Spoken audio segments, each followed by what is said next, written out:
مزمور 2 ج خدا کلام. او پادشاهی که خدا انتخاب بکده. چی وثیق او من شورش کنیدی؟ چرا مردمان بی خودی نقشه کشیدی؟ پادشاهیان زمین سر ویریزیدی و حاکمان شور و مشورت کنیدی به ضد خداوند اون مسیح. و شنگیدی باید خودمان اوشن لفندان جا نجات بدیم و اوشن زنجیلان جا آزاده کنیم. خداوند که آسمان جار نشته خنده کنه و اوشن رخشه نگیره و زین قیز امره اوشن مره گبزنه و خشم امره اوشن ترسنه.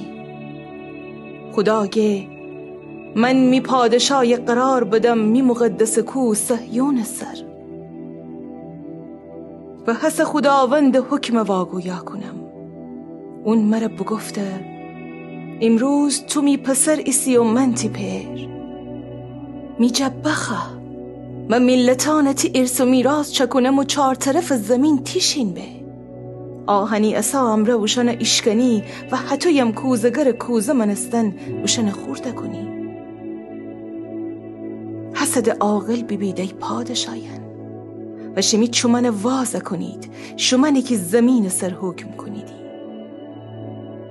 خداوند ترس امره عبادت بکنید و حتی یم ترس و لرز مرا شادی بکنید. پسر مچی بدید نکنه اون قیزه گیره بزین را دونونی حلاکه بید چرا که اون ایدفعی به خشمه.